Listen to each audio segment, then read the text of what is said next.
Iran Israel युद्धाचा जगभरात फटका. Russia petrol निर्यात बंद करणार. भारतावर नेमका कसा परिणाम होईल सगळं जाणून घेऊ. इराण विरुद्ध इस्रायल आणि अमेरिका युद्धाचे पडसाद जगभरात उमटतायत. अमेरिका आणि इस्रायलने केलेल्या हल्ल्यांना प्रत्युत्तर म्हणून इराणनं आखाती देशांवर हल्ले चढवले. तेलाचा आणि गॅसचा जागतिक व्यापार ज्या होर्मुझच्या सामुद्रधुनीतून होतो ती इराणने बंद केली. त्यामुळे जगभरातून 20 ते 25% कच्चं तेल याच मार्गावरून देशांना पोहोचतं आणि याचाच फटका जगभराला बसला. कच्चं तेल आणि गॅसचा तुटवडा जगभरात जाणवतोय. अशातच प्रत्येक देश आपल्याकडे असलेल्या मर्यादित पुरवठ्याचं योग्य नियोजन कसं करता येईल याची काळजी घेतोय.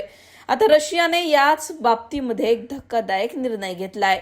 रशियाने नेमकं काय म्हटलंय तर रशियाचे राष्ट्राध्यक्ष व्लादिमीर पुतीन यांनी देशांतर्गत इंधन पुरवठा सुरक्षित करण्यासाठी 1 एप्रिल 2026 पासून पेट्रोलच्या निर्यातीवर बंदी घालण्याचा निर्णय घेतलाय. देशांतर्गत बाजारपेठेत किमती स्थिर ठेवणं आणि पुरवठा सुरळीत ठेवणं हे यामागचं मुख्य कारण असल्याचं रशियानं म्हटलंय. रशियामध्ये लवकरच शेतीचा हंगाम सुरू होतोय. ट्रॅक्टर आणि इतर यंत्रसामग्रीसाठी इंधनाची मागणी वाढतीये. ही मागणी पूर्ण करण्यासाठी निर्यातीवर मर्यादा आणणं आवश्यक असल्याचं रशियानं म्हटलंय. युक्रेनने रशियाच्या अनेक तेल शुद्धीकरण प्रकल्पांवर ड्रोन हल्ले केल्यामुळे त्याचा उत्पादनावर परिणाम झाला. त्यामुळे रशियाला आपल्या नागरिकांसाठी पुरेसा साठा राखून ठेवावा लागतोय आणि जागतिक बाजारात कच्च्या तेलाच्या किमती वाढत असताना रशियात पेट्रोल महाग होऊ नये त्यामुळे रशियानं हा महत्त्वाचा निर्णय घेतलाय.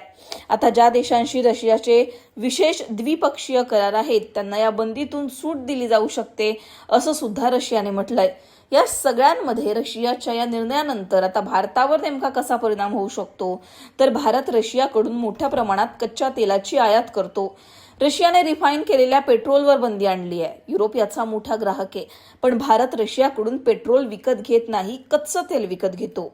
त्यामुळे रशियाच्या या बंदीमध्ये कच्च्या तेलाचा समावेश नाहीये आणि त्यामुळेच भारताचा पुरवठा खंडित होणार नसल्यामुळं भारतावर तरी याचा कुठलाही परिणाम होणार नाहीये.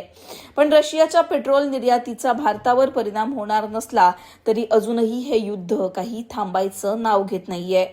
देशातील इंधन, ऊर्जा आणि जीवनावश्यक वस्तूंचा पुरवठा खंडित होणार नाही याची काळजी आपण घेतल्याचं जरी केंद्र सरकारने म्हटलं असलं तरी सुद्धा देशामध्ये आता मर्यादित असा पुरवठा कच्चं तेल आणि गॅसचा उपलब्ध आहे.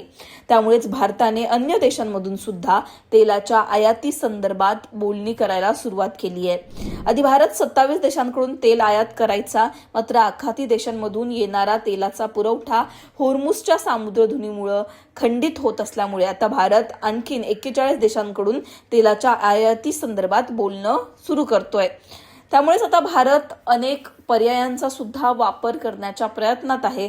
हे सगळं असताना हे युद्ध आणखीनच पेटण्याची शक्यता जी आहे ती समोर येते. त्यामुळे प्रत्येक देश आपल्या परीने या परिस्थितीचा सामना करत असताना या युद्धाचा पेटलेला भडका अनेक देशांमध्ये चिंतेचं वातावरण निर्माण करतोय हे मात्र नक्की आहे. तुम्हाला या सगळ्यांवर काय वाटतं? तुमची याबद्दलची मतं कमेंटमध्ये सांगा. लोकमतला सबस्क्राईब केलं नसेल तर सबस्क्राईब करायला विसरू नका.